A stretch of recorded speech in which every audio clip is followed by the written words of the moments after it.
ISO 20022 coin to survive the crash. Crypto market is crashing for the last 2 weeks, and analysts still believe it's not the bottom. We are going more down, but there are few coins in the ISO 20022 list that will survive.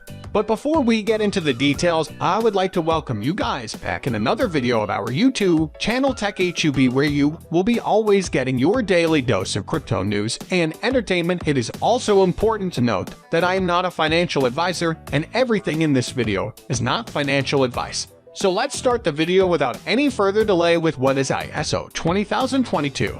ISO 20022 is a multi-part international standard developed by the ISO Technical Committee TC68 Financial Services. It describes a common platform for message development that uses a modeling methodology to capture financial business areas, business transactions, and associated message flows in a syntax-independent manner, as well as a central dictionary of business items used in financial communications.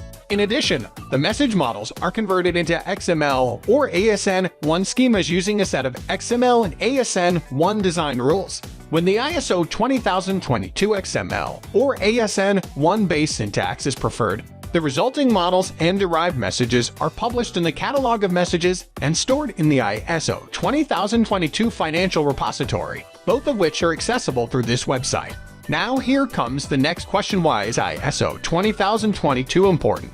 Because ISO 20022 provides richer and higher quality data. Much more detailed payment information is available.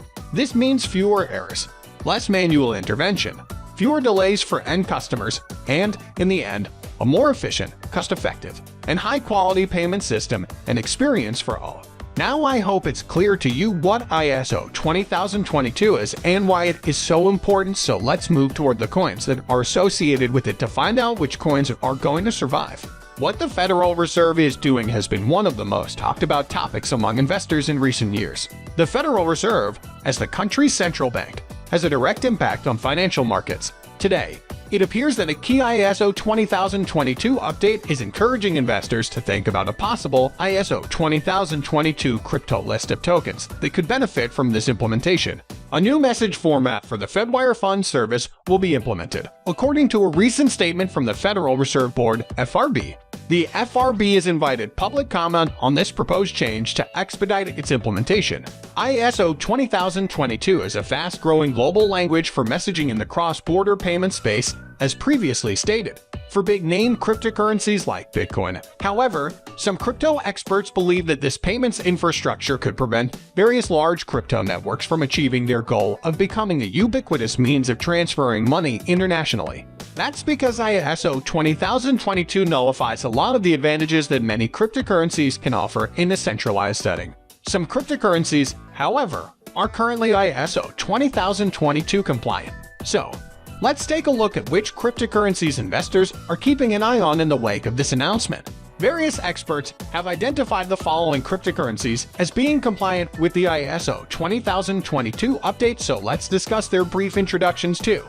And number 1 on the list is XRP. XRP is being discussed. It is the native cryptocurrency of Ripple Labs Inc.'s cryptocurrency payment system products. Its digital asset built for global payments is XRP. XRP would allow users to send money for very little money, piquing the interest of both retail customers and banks. Ripple's key value proposition is its ultra-low transaction cost and transaction finality of under 5 seconds.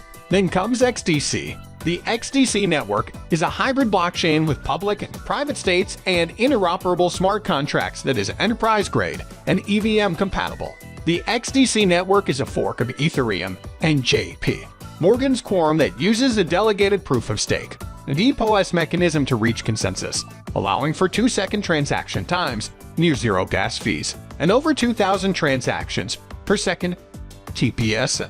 Then on number 3 comes Stellar Lumens, which is also a direct competitor to XRP. The Stellar Development Foundation, or Stellar.org, created a peer-to-peer P2P decentralized network in 2014. The platform is intended to move financial assets quickly and reliably at a low cost. Users can create, send, and trade multiple types of cryptocurrency using Stellar, which connects people, banks, and payment processors. And on number 4 is IOTA. It's a distributed ledger with one major distinction: it's not a blockchain. Tangle, a system of nodes that confirm transactions, is the company's proprietary technology.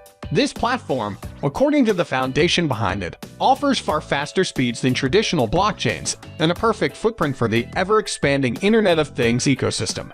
And the list of ISO 20022 coins ends with Algorand. Algo is a self-sustaining, decentralized blockchain-based network that supports a wide range of applications and is a direct competitor to Ethereum. These systems are safe, scalable, and efficient, which are all important characteristics for real-world applications. To create new forms of trust, Algorand will support computations that require reliable performance guarantees. Finally, keep in mind that this ISO 20022 update aims to level the playing field for digital currencies around the world. In a centralized setting, however, only digital currencies that comply with ISO 20022 may be used. Many crypto enthusiasts, on the other hand, point out that cryptocurrencies are designed to be decentralized, so the progress that global central banks are making on this front may be too tempting to pass up.